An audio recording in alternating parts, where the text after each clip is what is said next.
Hippolyto, mais pourquoi tu as triché? Tu as mis l'évangile de hier. Ah, mais c'est pas ça, pas du tout. Une fois, j'ai reçu un petit cadeau. C'était un rituel pour les sacrements. Je n'étais pas encore prêtre. Oh, j'étais ravi d'avoir ces petits bouquins pour étudier comment je vais faire la liturgie un jour. Bon, si j'arrive. À la fin de ce petit bouquin, il y a eu un petit lectionnaire. Les lectures qui correspondent de l'Ancien Testament, du Nouveau Testament, les psaumes, les évangiles. Et chaque lecture avait une petite rubrique pour quel sacrement ça conviendra. Baptême, confirmation, pénitence, l'Eucharistie, mariage. Et éventuellement, j'arrive, Matthieu 5, 1er jusqu'au 12, et c'est marqué baptême, pénitence, confirmation, Eucharistie, mariage, onction des défunts, ordre sacerdotal, funérailles. Donc cet évangile est valable pour tout. C'est vrai qu'avec l'équipe, ils avaient choisi une série de lectures. Mais moi, je changeais l'évangile. Oh. Et normalement, les dimanches, par exemple, la première lecture a une relation directe avec l'évangile. Mais il y a d'occasions, par exemple aujourd'hui, ce n'est pas forcément un dimanche du temps ordinaire, mais plutôt la commémoration des fidèles défunts. Bien sûr qu'on prêche la parole de Dieu, mais c'est aussi l'occasion de rendre grâce à Dieu pour la vie, le témoignage de nos frères et sœurs défunts, et pour prier pour eux. Bon, l'homélie d'aujourd'hui, ça c'était l'introduction.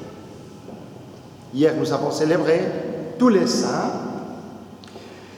Il y a des saints historiques, c'est-à-dire ceux que nous ont précédés il y a plusieurs siècles ou quelques années, Saint Jean de la Croix, Saint Charles Borromée, Saint Eugène de Masnon. Il y a aussi ceux que l'Église a officiellement déclarés saints ou en voie de sainteté. Joseph Seboula, qui est bienheureux. Il y a aussi les autres saints, des personnes qui ont vécu leur vie quotidienne selon le plan de Dieu et qui ne sont peut-être pas très connus. Dans la liturgie, les célébrations les plus importantes sont les solennités. Hier, nous avons célébré la Toussaint comme une solennité. Mais aujourd'hui, nous sommes le 2 novembre, c'est une commémoration de tous les fidèles défunts. La liturgie propose une série de lectures. Moi, j'ai choisi les béatitudes. Et ça peut sembler un peu étrange de répéter l'évangile d'hier. J'espère que hier, vous ne l'avez pas épuisé. Les béatitudes sont un élément central de la réflexion sur le jour des fidèles défunts. Et j'aimerais juste partager une petite chose de ma famille. Et ma sœur, depuis quelques années, a commencé à mettre une offrande ou un petit autel à la maison. Voilà. Ça, c'est une tradition mexicaine qui vient un peu de mélange des anciennes cultures autochtones et le christianisme. Donc, autour de 2 février, on fait un petit autel à la maison avec des photos et peut-être des choses que les défunts ont aimées. Moi, je pense que mes parents sont là quelque part. Bon, au moins leurs photos.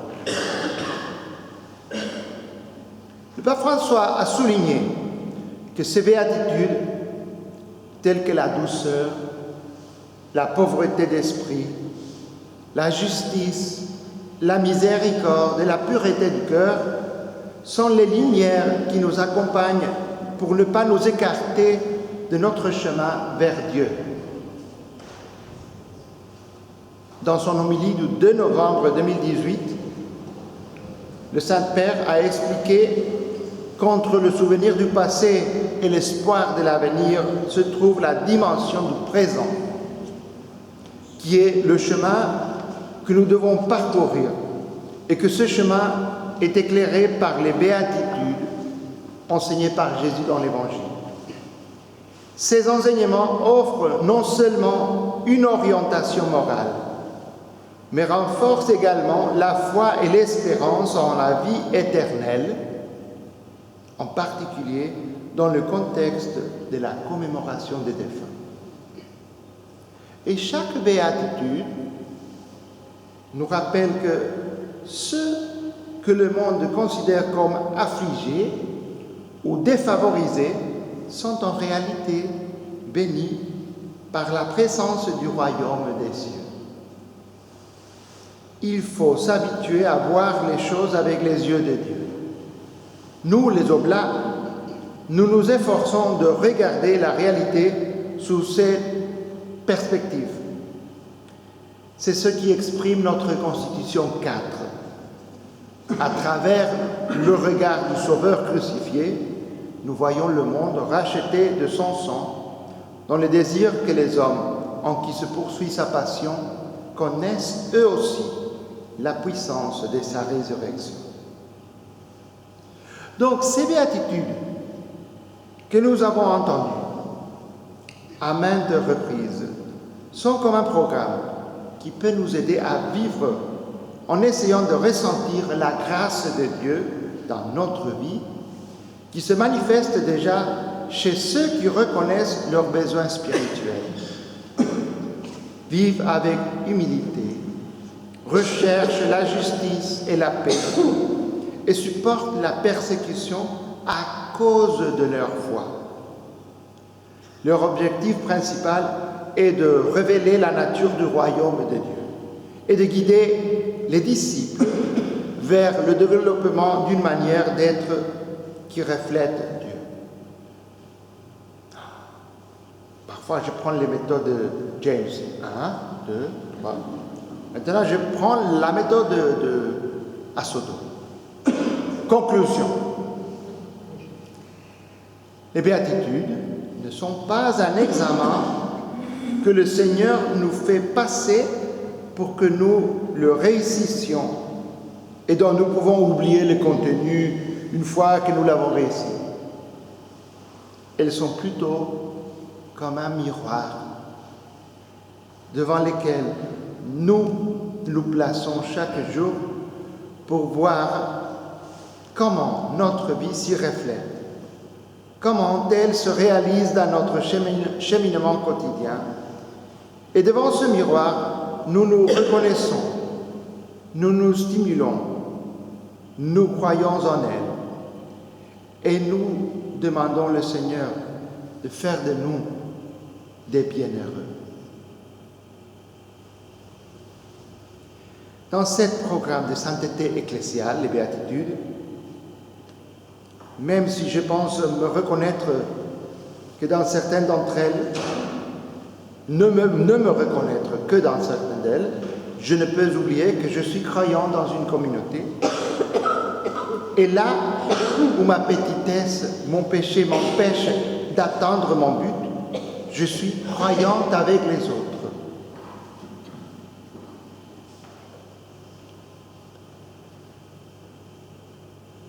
Ceux qui me font sentir que nous marchons ensemble vers Dieu en réalisant ce que Jésus nous propose.